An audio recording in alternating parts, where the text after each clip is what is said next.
Hi, the topic I want to address today is what happens for young people on the autism spectrum when they're in the classroom in terms of their behavior. Now, most of the kids that I work with are children and adolescents on the autism spectrum. However, they're generally speaking high functioning, so they've got good verbal skills, they're often mainstream, but some of them are in a self-contained or special ed classroom. And they may have the diagnosis of high functioning autism, Asperger's syndrome, or PDD.NOS. And one of the things that happens for these kids in the classroom setting is that they can get really overstimulated by the environment. So sometimes the work demands are more than they can tolerate, the noise might be more than they can tolerate, the social stress of the environment might be more than they can tolerate. And so you sometimes end up with a lot of acting out or behavioral issues in the classroom due to this. And so one of the things we want to look at is, do we want to ensure that acting out behavioral problems don't get what I call inadvertently reinforced? So for instance, what that means is, let's say a child is in an environment that's really overstimulating, the work demands are too great, something is going on that's causing a lot of stress, so the child is a meltdown of sorts, and then they get removed from the classroom. Because it's clear that they need a break and it's really not appropriate now because they've just disrupted the class for them to be in there. And so then they might get to go down and talk to the school counselor or have a break someplace quiet. And so the behavioral outburst in a way has just gotten rewarded because the child has gotten out of the situation that was causing them the distress. And so this can really build up a bad pattern of behaviors because the child may learn either consciously or unconsciously that, you know, the environment gets too stressful, I melt down, then I get a break. And so we really want to turn it around and have it go the other way. So what we want to do is build in breaks before they're needed. And so that the child might even earn those breaks by staying on task, getting a certain amount of work done, and then they get a break out of the classroom. So for instance, some ways to look at doing that would be to have scheduled breaks at intervals throughout the day. Now, if a child is frequently having meltdowns throughout the day, you might have to have several scheduled or planned breaks. If it tends to happen more once or twice or 3 times a week, maybe you have 2 a day, you know, 1 in the morning and 1 in the afternoon. And the breaks should be designed to meet that child's needs. So for instance, one child might need someone to take a nice walk with them all over the school building or even outside if that's weather allows, in order to get a nice break. Or someone else might need to sit in the library and read their book for 10 minutes.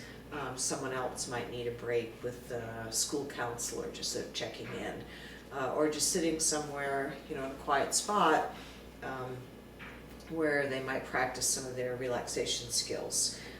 Maybe they've learned a breathing technique or use of, say, progressive muscle relaxation or something like that that they can use periodically to help regulate their emotions.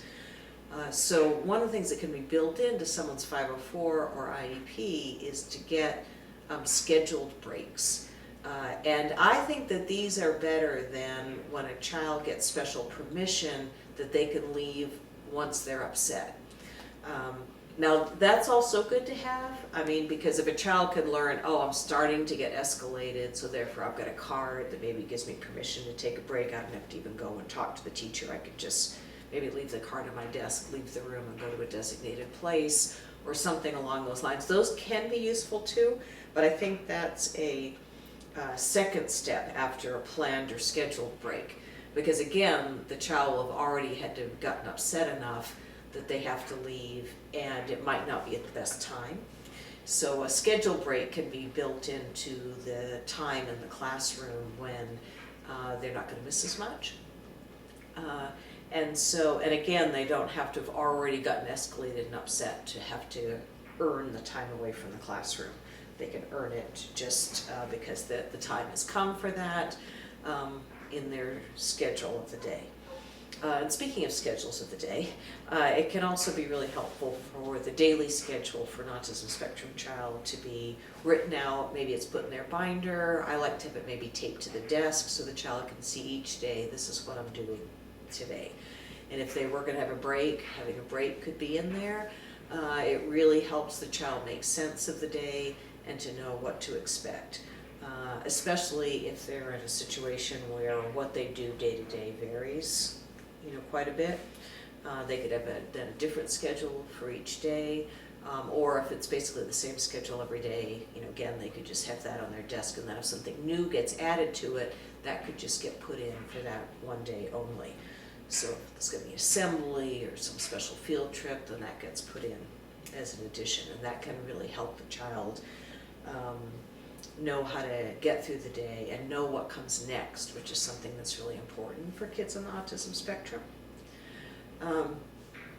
Now, another thing that I like to look at is that sometimes it's just not going to work for the child to just sit there and focus, pencil in hand, working on their work for, a 6 to 8 hour school day. So sometimes they need some things that they can use to help them stay regulated, and sometimes it's also can replace some stimming kinds of behaviors. So the kinds of things I would suggest for that would be some kind of fidget that gets allowed for the child to use. They'll often find something to fidget with if they're not given something to fidget with. So they might fidget with the things on their desk, they might fidget with their own skin, like picking at their skin or pulling their hair.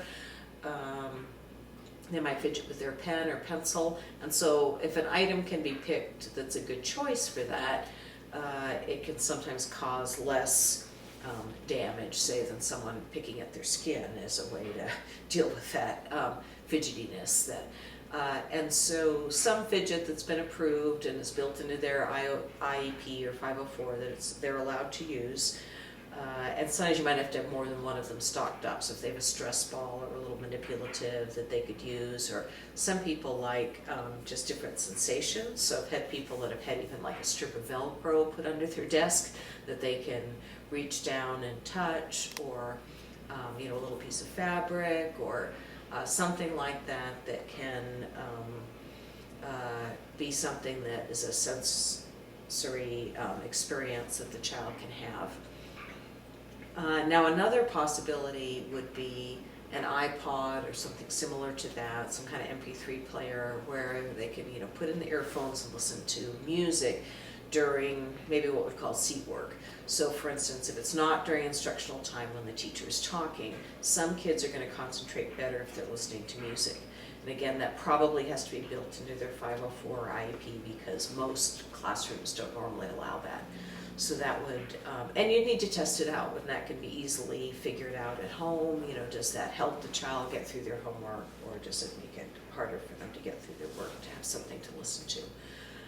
So that can make a big difference. And it can also help tune out the other noises in the classroom, which are often very distracting for kids on the autism spectrum, or just random remarks that people are making, joking and teasing back and forth. And as we know, a lot of autism spectrum kids don't interpret those things that well, and so sometimes they're going to misperceive some of those comments, and it's going to be emotionally upsetting for them. Or sometimes they're going to be perceiving them accurately, because they do tend to get targeted by other kids, and so they might hear little remarks that are kind of targeted towards them, and it can be pretty upsetting and hard then for them to focus on their work.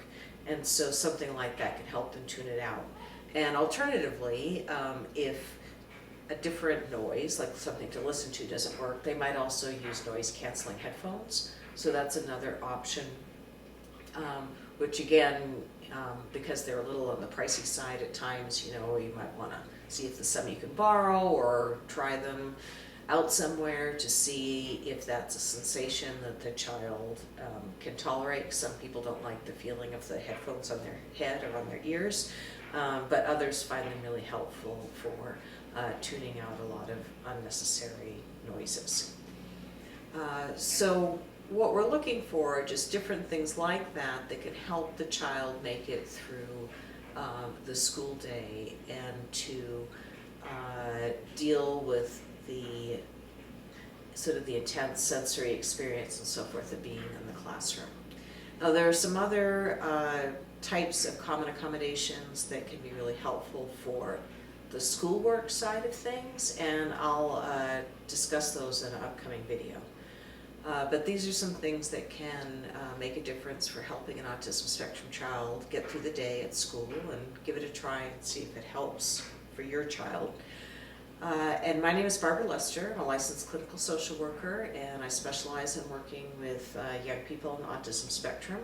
And if you're interested in more information like this, or my upcoming video about academic accommodations, or more on these kinds of things for what can be done in the school environment, please subscribe to my channel, which is ASD Specialist.